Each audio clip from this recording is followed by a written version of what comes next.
Welcome to Shield of the Republic, a podcast sponsored by the Bulwark and the Miller Center of Public Affairs at the University of Virginia, and dedicated to the proposition articulated by Walter Lippmann during World War II that a strong and balanced foreign policy is the indispensable shield of our democratic republic. I'm Eric Edelman, counselor at the Center for Strategic and Budgetary Assessments, a Bulwark contributor, and a non-resident fellow at the Miller Center. And I am rejoined by my wandering partner in this enterprise, Eliot Cohen, the Robert E. Osgood Professor of Strategy at the Johns Hopkins School of Advanced International Studies and the Arleigh Burke Chair in Strategy at the Center for Strategic and International Studies. Eliot, welcome back from your wanderings. Well, thank you. I'll be a little bit mysterious about it, other than to say I was eating lots of pierogi, plachki, and charlotkas. But more about that later. Our special guest today is an old friend and colleague, Steve Sestanovich. Full disclosure, he is my Cornell classmate, but also has a PhD from Harvard, so he's connected to both me and Eliot. He is the George F. Kennan Senior Fellow for Russia and Eurasian Studies at the Center for the Council on Foreign Relations and the Shelby Cullom Davis Professor at SIPA at Columbia University. He has a distinguished government career as a member of the policy planning staff during the Reagan administration, a senior director at the NSC in the Reagan administration, and the ambassador at large for the NIS and the former Soviet Union in the Clinton administration, and is the author of the excellent book, Maximalist America in the World, From Truman to Obama. Steve, welcome to Shield of the Republic. It's a pleasure. So we are gathering, the three of us, in the aftermath of one of the odder events in recent Russian history, which is the Prigozhin mutiny, the 48-hour mutiny that appeared on the verge of creating a huge crisis, perhaps a civil war in Russia, but then ended with a whimper. So, Steve, what the hell happened? Well, one of the stranger episodes is your description, and probably an understatement. What happened is that the leader of a paramilitary group, a private military company called Wagner in Russia, who was an old associate of Putin's and somebody who had made a large contribution to the war effort against Ukraine, decided that his feud with the general staff was something he couldn't abide any longer, and decided to go nuclear, so to speak. He announced that he was rejecting the pressures that had been put on him by the generals to essentially disband his group, and was calling for, as he had in the past, for them to be drawn and quartered in Red Square. What followed from this was a couple of days that your listeners have surely got sort of vaguely in mind, in which the leader of Wagner, Mr. Prigozhin, launched what seemed like it was going to be an attack on Moscow, and then in the course of Saturday called it off after Putin denounced him as a traitor, and after President Lukashenko in Belarus cooked up a deal that allowed him to bring some of his people to Belarus for a kind of gracious exile.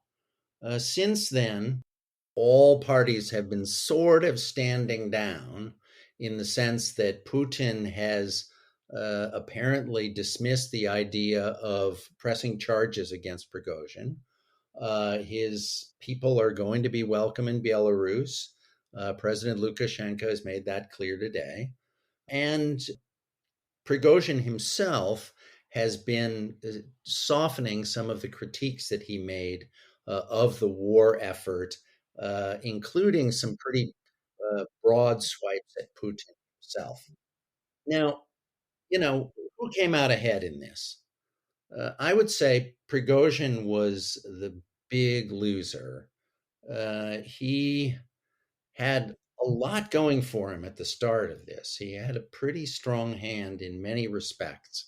He's a rich insider, had a loyal army at his command, an international presence through the activities of the Wagner Group through the Middle East and Africa. He has some claim to military heroics.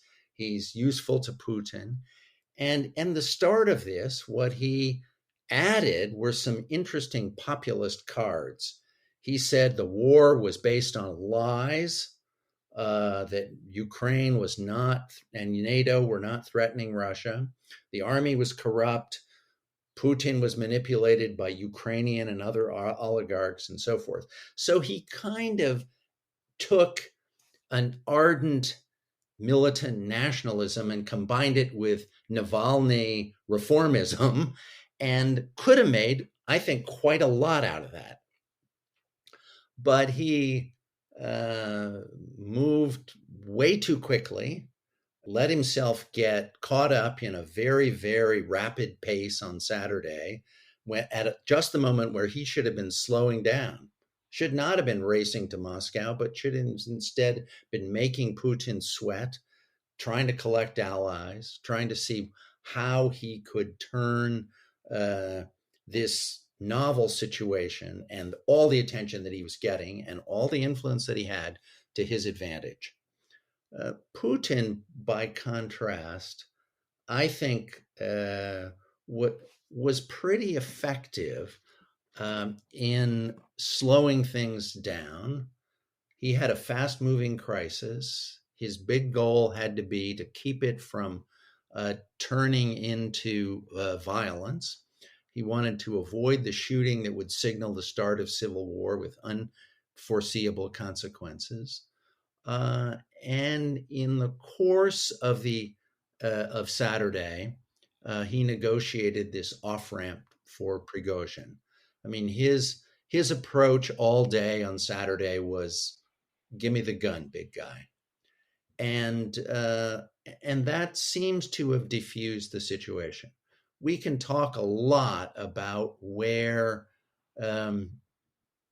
Russia might be headed, Putin's power position, and so forth, but on Saturday, he was kind of staring down the barrel of a gun, and he got past it. So I think we have to say Putin managed to manage the pace of events better than Prigozhin, managed to come out still able to present himself as the leader of the country with lots and lots of problems. That's a long answer to your question, Eric. That's a great answer, but I got a lot of questions. I suspect Eliot does too. Sure. Just to fill in a little bit of backstory. So Wagner is what we in the United States would call a private military company, something a little bit on the order of Blackwater in the sense that it recruits former Russian military, particularly special forces, but not exclusively. But unlike in the United States, it exists in a kind of legal vacuum because it's not registered in Russia as a legal entity. There's a lot of confusion in the constitution and the laws of Russia about their laws against mercenaryism in Russia, but somehow Wagner has not fallen afoul of that. By the way, I want to say, everything I know about Wagner, I learned from your Columbia University colleague, Kimberly Martin, who's written extensively about this. It lives in this sort of legal vacuum, and it appears to have, at least in its origin, have had some sponsorship or patronage from the GRU, the Russian Military Intelligence Service. Sorry for interrupting, but sure. Putin has now openly said that they were on the payroll of the Russian government.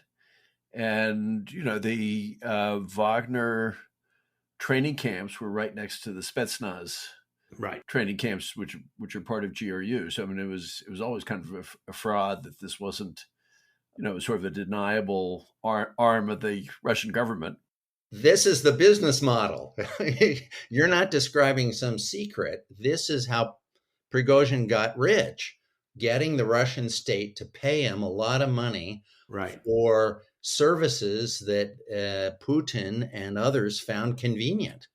And the fact that it was in a legal vacuum, I hope this won't shock you too much, does not make it stand out in Russia today.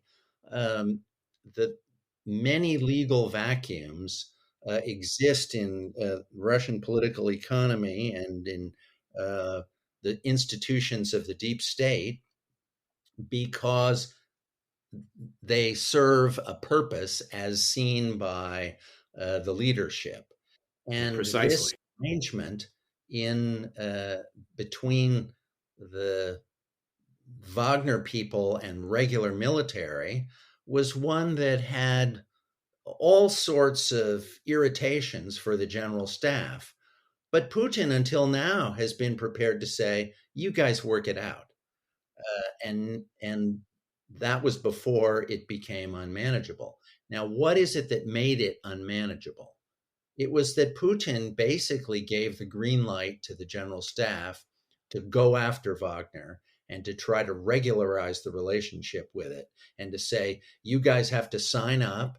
You can't get the extra pay that we've been giving you for all of these years. As a contractor. Yeah.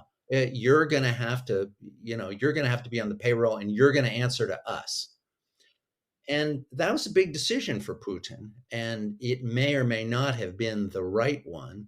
It certainly blew up in his face in a way that he didn't expect when he said, essentially to the generals, okay, you can crack down on Wagner. We don't need them right now. So just to, before we dig into the, winners and losers and all of that.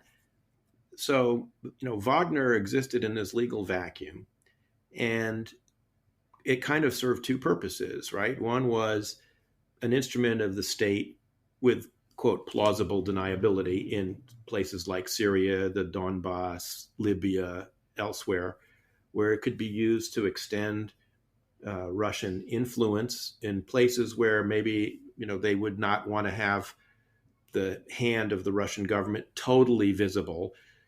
I think we could say that plausible deniability for Wagner is now no longer really an option henceforth. But it raises the question of the second part, which is it also was a kind of cash cow for Prigozhin, but people presumably connected to Prigozhin, because a lot of Wagner's operations in other places were funded by access to valuable raw materials, diamonds and coal and other extractable raw materials in sub-Saharan Africa and oil in Syria and other things. Presumably, other cronies, not just Prigozhin, were getting this. And there was this episode where they raided one of the Wagner offices in St. Petersburg and found all these buses stuffed with cash, etc. And false passports. Can you believe this? Yeah, can imagine. But so, what happens to the Wagner operations now in Africa and all of this money? I mean, presumably someone's still going to be wanting to make that money. Is it going to be Prigozhin operating this out of Belarus, or is it only the guys in Ukraine who are going to come under the MOD? Or is it the whole thing? I mean, what do we know? Well, we don't know enough. That's true of almost any question that you could ask about this entire affair. On this question of the future of Wagner in Africa, Sergei Lavrov commented on this, the foreign minister, that, they've been doing extremely good work there. And so we want to have them continue. Whether it will be some Wagner 2.0, which retains the name but under new management, we don't know. The basic business model that you described, though, is one that that the Russians are certainly going to try to preserve, which is they provide palace security, propaganda, consultations, various kinds of services of one sort or another. And these states, in exchange for that help, give them access to raw materials that pay off all kinds of people back home.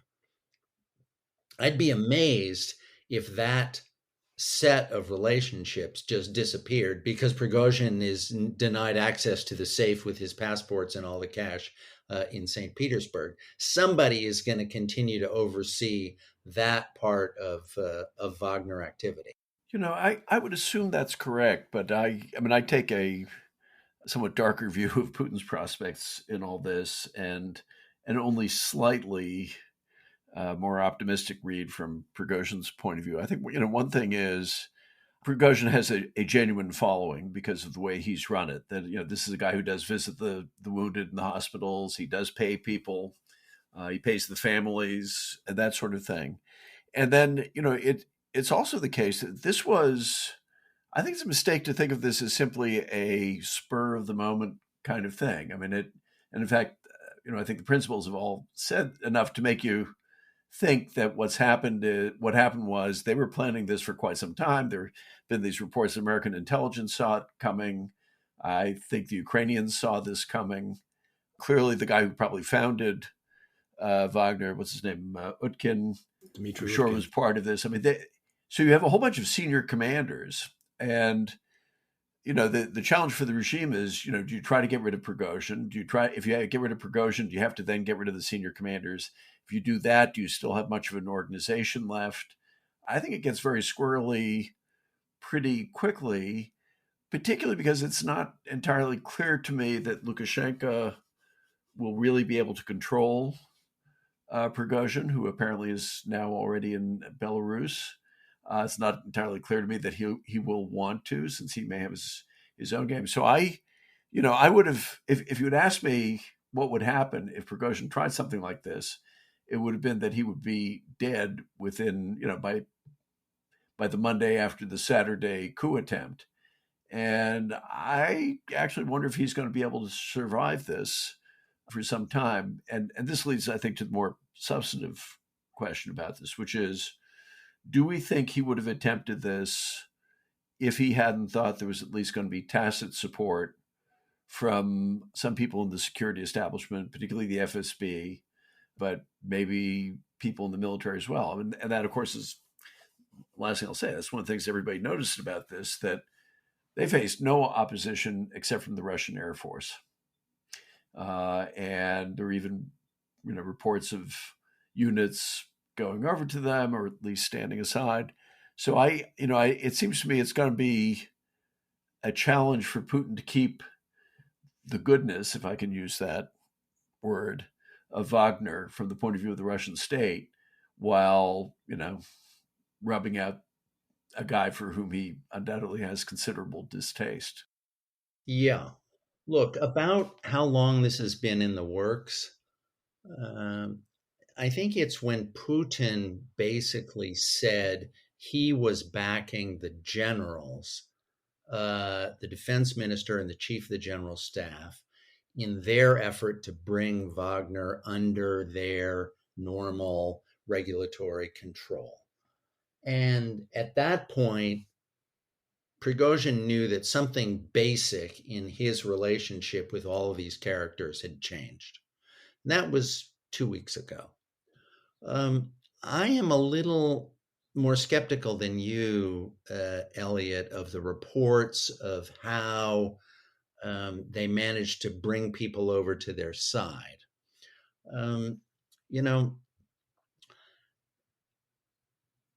Putin wanted at all costs to avoid open warfare on Saturday. So I don't think anybody gave the order to stop him. The idea that he was just winning over people in Rostov, that they were, that essentially the Southern Military District headquarters had been taken by him, seems to me not right.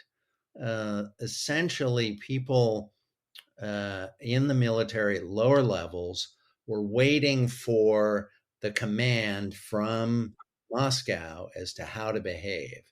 And I think that in all likelihood, the orders were play it cool. We're trying to work this out in a way that doesn't come to shooting, because at that point, you're right, nobody knew whose side anybody was going to be on. But that, to my mind, shows that maybe a little more discipline than we have tended to think. It is possible that the entire national security establishment is coming unraveled. But I think the events of the past couple of days don't by themselves show that. So let me just offer two bits of counter evidence to that. One is first and foremost, somebody did try to use violence. I mean, there's a reason why half a dozen helicopters and an airborne command and control plane got shot down. I mean, they were probably attacking that column, and somebody gave the order for that. They shot down more helicopters than the Ukrainians have in their 3-week counteroffensive. Yeah. And so there's, that strikes me as significant. The other thing that strikes me as significant is that by all accounts, it seems as though Putin fled Moscow. And that tells me that he must have been really quite fearful. And I suppose the third thing perhaps, is the way I interpret having to use Lukashenko, who is certainly a subordinate figure. He's not quite a puppet, but he's something close to it. And then if you listen to Lukashenko's speech that he just gave, is amazing, where he's basically describing himself as kind of holding Putin's hand, saying, there, Vladimir Vladimirovich, everything will be okay. Just trust me to handle this. I mean, it's as who should say, a chutzpah for somebody who is a client to talk that way to a patron, particularly in that system. So all those make me think that the system was maybe not unraveling completely, but it was really showing some very serious cracks. I think what you saw was definitely a moment of great strain, and I don't think Putin is eager to relive that day, or to have too many of the details of what happened come out, because in lots of the ways that you suggest, it isn't going to make him look entirely good. My only argument is he had an overriding goal, which is to keep this from completely blowing up, and he achieved that goal. And that's that is the main thing that he has got to boast of. Who knows where he was hiding himself in the course of all of this. But I think the idea that because even a few helicopters were shot down, that this was a system that was showing the potential for complete breakdown, I think that's maybe a little too strong, and there may be sort of also some signs of resilience in this. The fact that if as people say, there's always somebody who doesn't get the memo. There's no doubt that this is a big watershed for Putin, because his regime has been shown not to offer the stability that he's always advertised for it.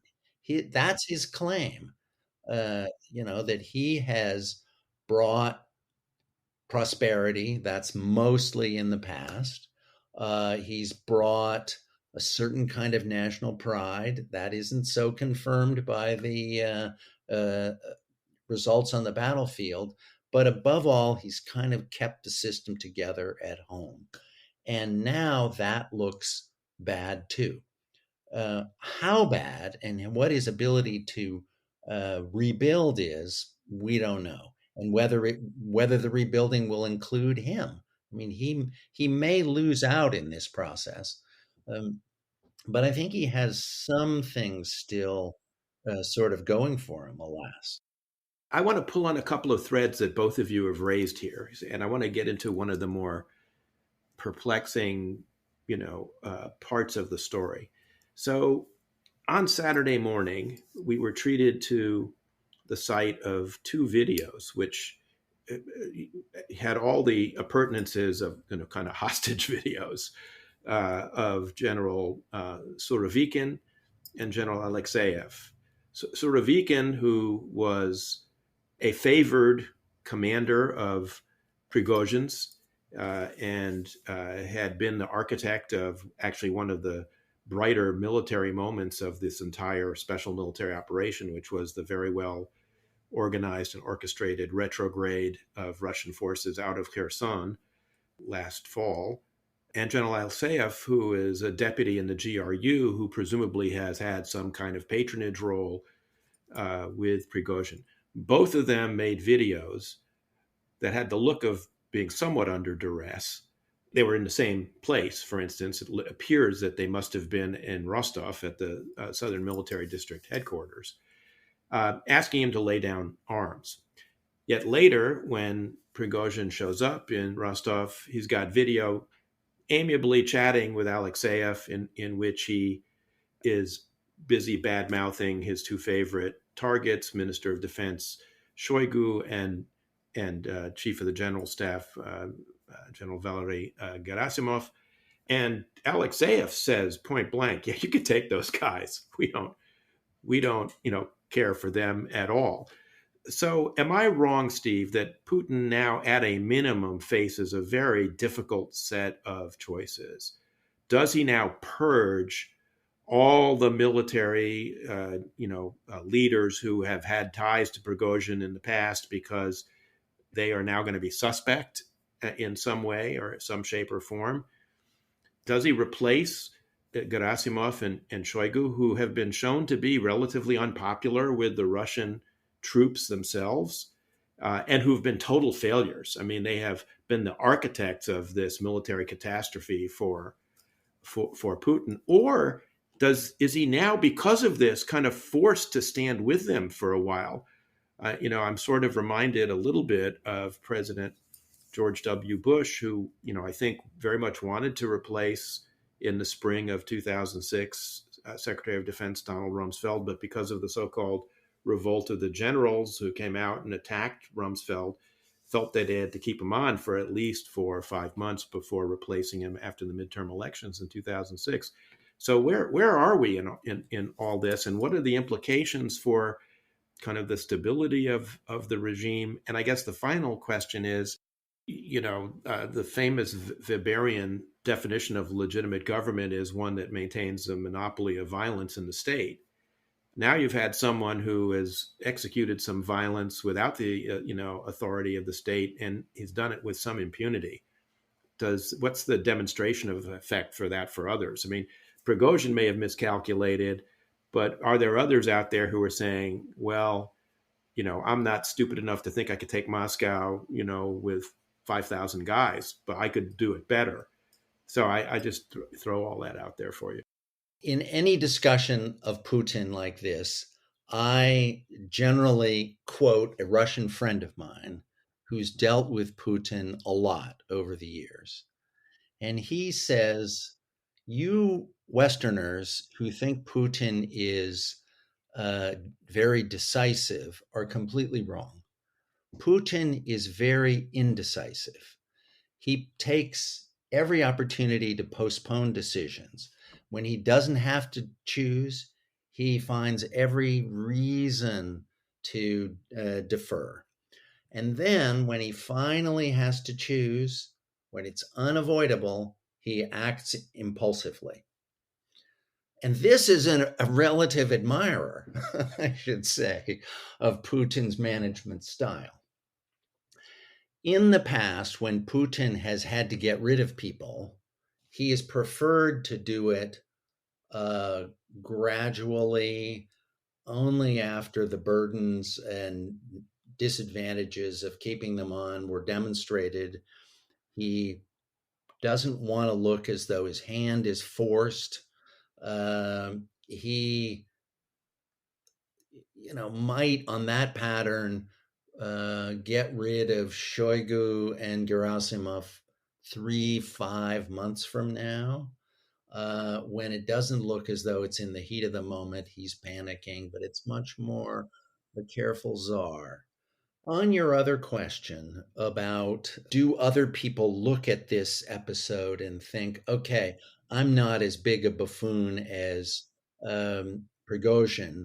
I'm going to have some better staff work and advice done for me and careful decision memos prepared, and I'm going to know what I'm doing. Maybe.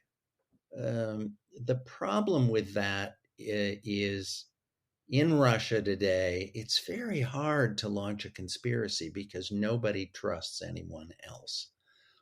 And so they have all been, people who were kind of players within the national security establishment, within the Kremlin, within the broader Russian elite. They are, because of Putin's care and indecisiveness, able to be pretty confident that what they've got they can keep for a while. But they don't have any confidence that they can form an independent cluster of associations, interests, and act to advance those. There is a kind of paralysis within the system that is perfectly good for Putin, except, when his indecision creates this sort of blow up. I mean, I think he probably chose badly in deciding to side with the generals finally against Prigozhin. He needs the manpower. He doesn't need the grief. Merely having the formality of contracts put him on a collision course with Prigozhin that ended up in crisis. Whether others will be inspired by that example or discouraged by it, we're going to have to see. I mean, it's true he doesn't fire people by and large, including some real incompetence. But I think you can interpret that either as indecision or, extreme caution because he's aware that, he may be the top shark in the shark tank, but there are a lot of other sharks out there. Whereas on other things, he can be perfectly decisive. I mean, first, he's perfectly decisive about assassinating plenty of people, perfectly decisive about launching the Second Chechen War, the Georgia operation, the Crimea operation, the Donbass operation, and of course, this very, very big war. I mean, we'll add Syria, I guess, another minor case. So I think he is quite capable of being decisive externally. None of those decisions were the mark of an indecisive man. But internally, it may be less indecision than a great deal of caution. And what I wonder is this. Look, we're all swimming in an informational murk. We don't know. So it's kind of fun to speculate, but we don't have a whole lot of data. We can parse it as carefully as we wish. My guess is he probably doesn't have a whole lot of data either. And so here's what I suspect, that he's wondering, okay, who else is out there? Why is it that that the FSB didn't give me a heads up that this was going to happen when the Americans knew it was going to happen? Why is it that there wasn't any opposition other than the Air Force? Who else is involved in the plot? And I think in that kind of system, the paranoia may be unjustified, but it'll be there. And what, and let me turn this into a question to you, Steve, but also Eric, to you as well. Is part of the result of this that the paranoia gets ratcheted up a lot because, he feels he might quite literally be looking down the barrel of a gun or looking at a Novichok cocktail. And so therefore he begins acting more decisively internally, purging people, killing people. And that in turn sets off a dynamic in the system which really becomes unpredictable. So I put that to you as a hypothesis, and just to solicit both of your reactions. Putin is going to have to find a way to convey that he's back in charge, and that the system is going to regain some of the normal balance and functioning that made it possible for him over many years to say, you see, I brought you stability. It is possible that he will, in doing that, become too vengeful, too bloody, too prepared to cast off past alliances, and create a kind of cluster of enemies that he didn't have to make, people who were prepared to be on his side. As I say, I think that's possible, but it isn't really the Putin style. The Putin style is much more deliberate. You say cautious and I say indecisive, but those are adjectives that fit the case broadly. He has, over 20 plus years in power, basically run a pretty bloodless dictatorship, with some nasty exceptions, but with few enough of them that people who are prepared to play ball can be confident that they're not going to be the next target of a throat cutting. And that, it seems to me, is the obvious strategy that his people are going to be advising him to pursue. At the same time that he tries to combine it with what I described at the beginning of this answer, and that is showing that he is in charge. And the trick for him in the next few months is going to have to be to try to reestablish confidence that people have that he's not a madman, that he's not going to be too vengeful, that he's not going to be too cruel, and that he's capable of exercising real leadership.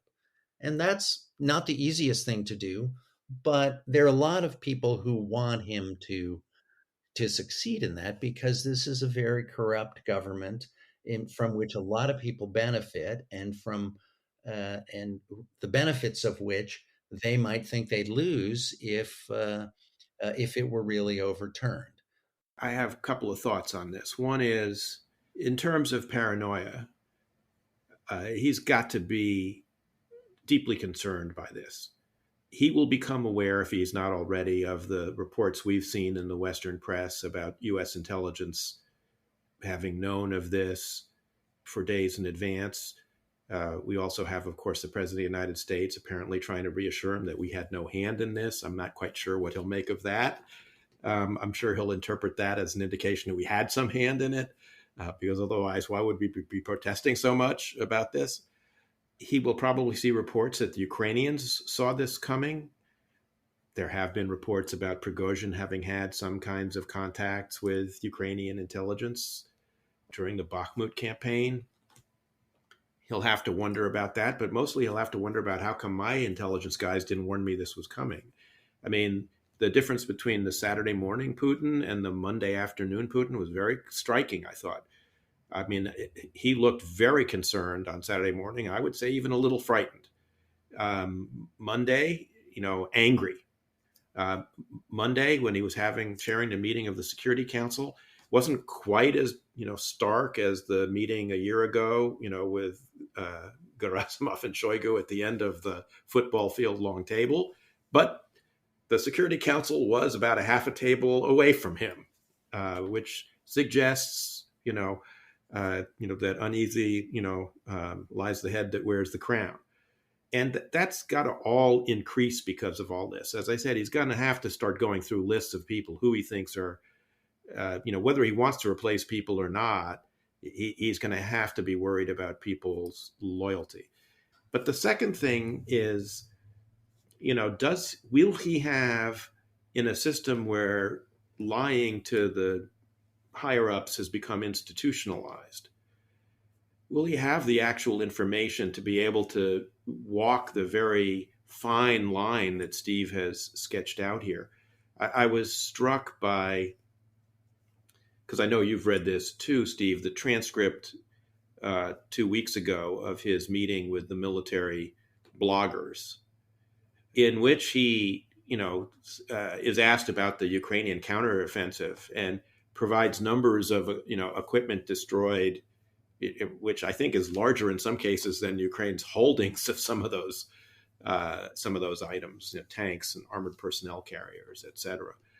He seems to really believe that he had negotiated a deal with the Ukrainians in Istanbul, which the Ukrainians then, at the direction of the United States, rejected, which is, totally fanciful as far as I can tell. So, I just wonder how connected to the real reality he is, as Steve, as you say, after 20 years of power in which this system is kind of, and then, sort of exacerbated by the, isolation of COVID. He's become so cosseted that, his ability to actually navigate all this, I am not certain of at all. Look, Putin has given plenty of reason to wonder about his continued capacity to do the job over the past couple of years. There's hardly a better argument that I know of for term limits than Putin's recent record. And it may be that he will not be able to square the circle that I've been saying he has to handle in some way. There are what I'm saying is this: on Friday and Saturday,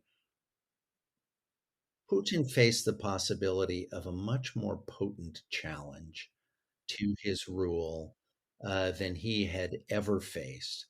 And not just because somebody who ran a private military company was able to put his guys on the road to Moscow, but because a whole series of different dissatisfactions with Putin, with the war, with corruption, with the way in which the Siloviki operate to serve their own interests.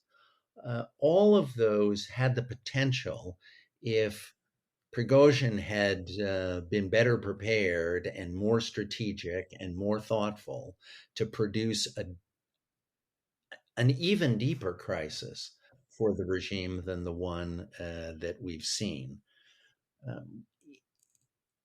In the end, it may be, I hate to disappoint you guys, because it's a disappointment for me too. It's possible that this will turn out to be a kind of inoculation for Putin that will actually make it easier for him to cope with some of these problems in the future, because this potential set of challenges to him was embodied in such an unlikely challenger. I think there is no way of knowing what's in his head. No way for us at this distance to know really exactly what happened. But I'm struck by how much better things look for him on Tuesday than they did on Saturday morning. I guess that seems to me kind of a low bar. Yes, survival is better than death, but which he may have been looking at. but I can't see how he could possibly think that, he's in anything remotely like a good position, because, the damage that Prigozhin did was, there's the example of it, everybody saw the pictures of, people in Rostov cheering them on and all that, but also on his way out, and it hasn't stopped yet. Prigozhin is delivering this indictment of the war, and not just of the conduct of the war, but of the war itself, which I thought was very interesting. And I'll just throw in one parenthetical about that. It has been striking to me that even though Prigozhin is a brute and guilty of war crimes and atrocities, he's sort of gone out of his way to be almost respectful of the Ukrainians in some of his rhetoric in terms of their fighting capacity and all that sort of stuff, which sort of makes you think that he wants, he may have had some notion of positioning himself as the guy who can, make a peace of the brave, that kind of thing. And I think particularly at a time when the Ukrainians are on the offensive and they are beginning to have some successes, this could be quite dark. Last thing I would just say on Putin, what I've been wondering about is what are the cumulative effects of over 20 years in power, increasing physical isolation, probably increasing sycophancy and age. The guy's in his early 70s. Hey, watch that. Hey, listen, Gramps, I'm that way too.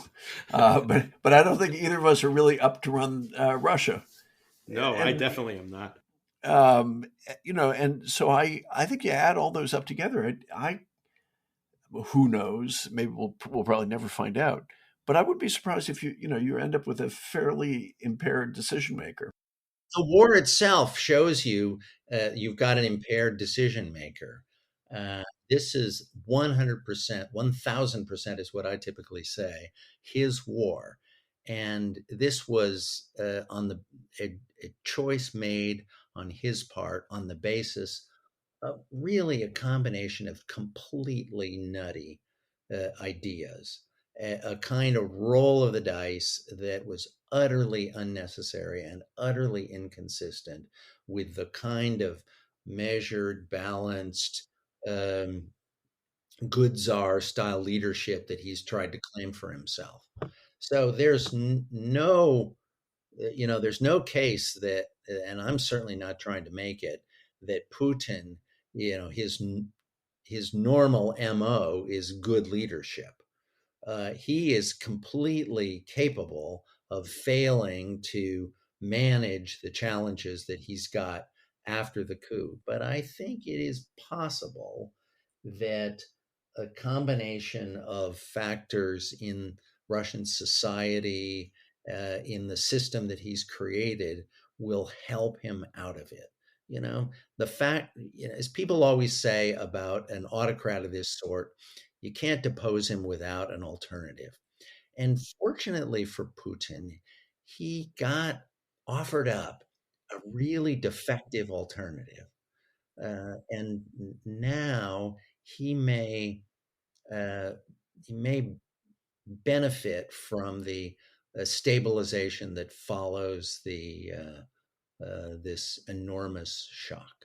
So this follows in the train of what you've just been saying, Stephen. One of the first phone calls he got was from my old friend Recep Tayyip Erdogan, who had his own, close run experience with a coup in 2016. And of course, I'm not sure what advice Erdogan gave in that phone call, but what Erdogan did was, jail 100,000 people and, create all sorts of repression, cashiered all sorts of general officers, et cetera. So, that's one model Putin might follow. But to pick up on what you were saying earlier, Prigozhin's rant before he started on Friday was to, as you say, it's, denounce the war and kind of create this right-wing nationalist but reformist anti-corruption sort of a mix, which is, I think potentially very powerful if someone more competent were to pick it up.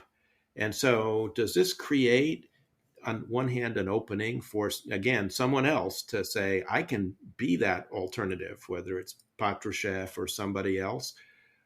And second, the Russian troops on the front were following all of this on Telegram as it played out in real, and on their cell phones, talking to people back in Russia as it played out in real time.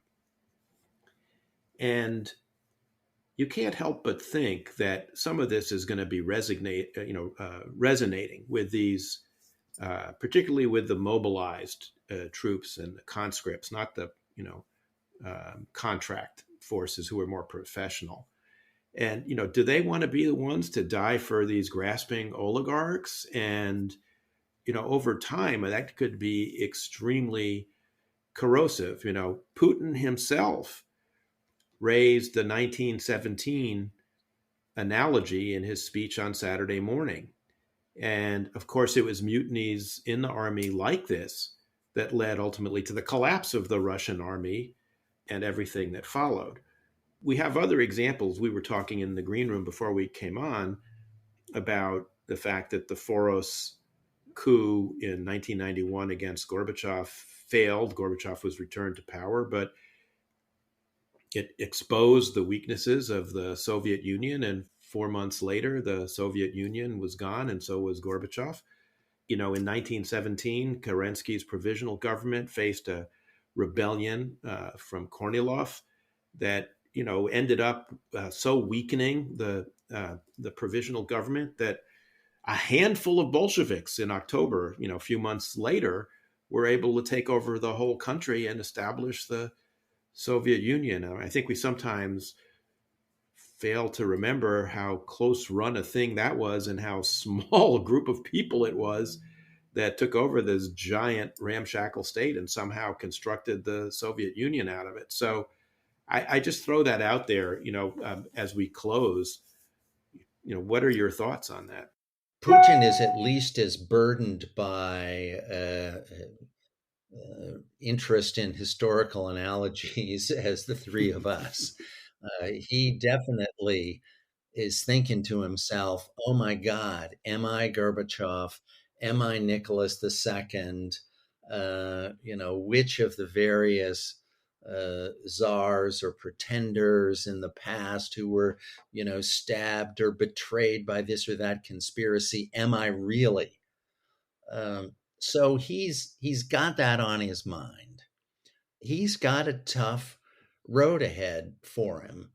But just to compare him to Gorbachev for a second, the lost legitimacy of the communist system was the work of years before the coup.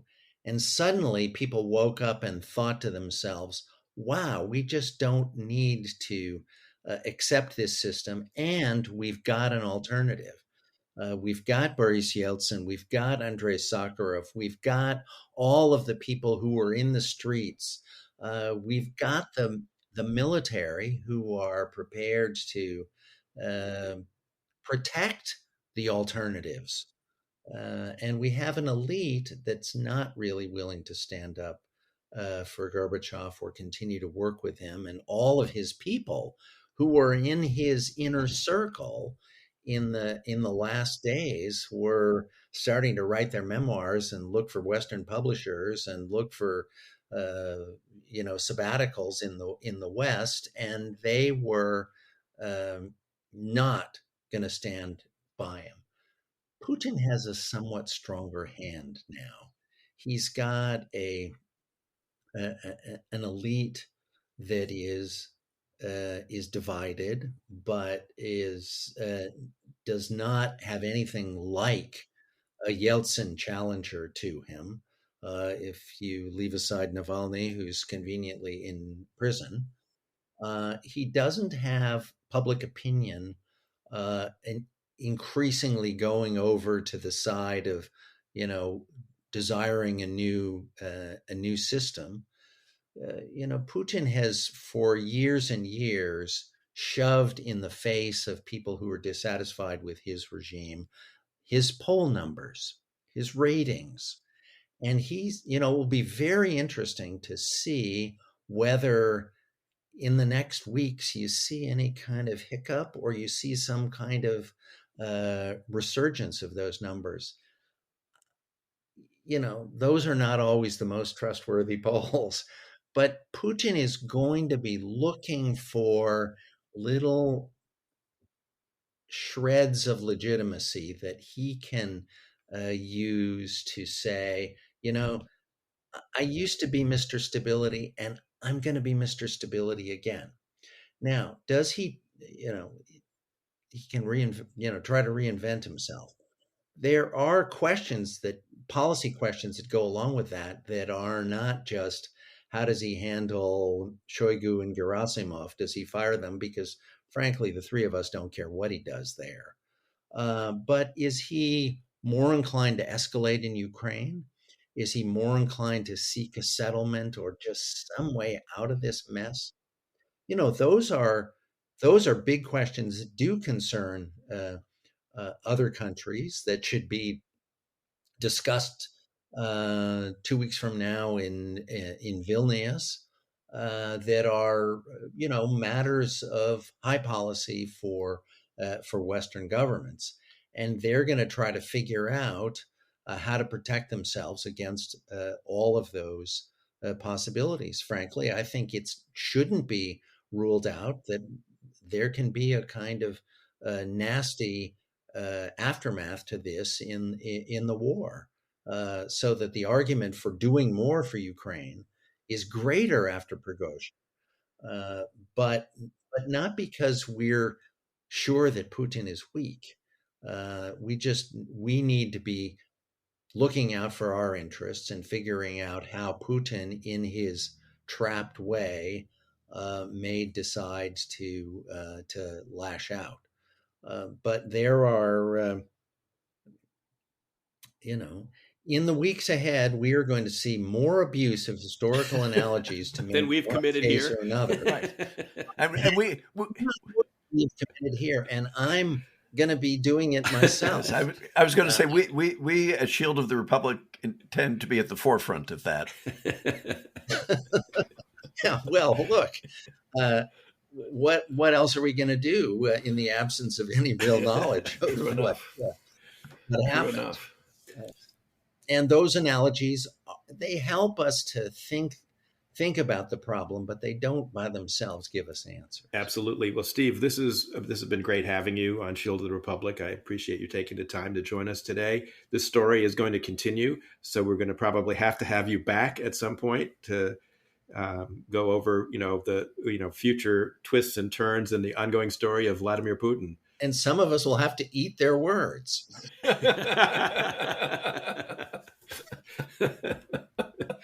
Undoubtedly. Thanks, Steve. If you enjoyed this episode of Shield of the Republic, please drop us a line at shieldoftherepublic@gmail.com. And don't forget to leave us a review on Apple Podcasts or Spotify or wherever you get your podcasts from.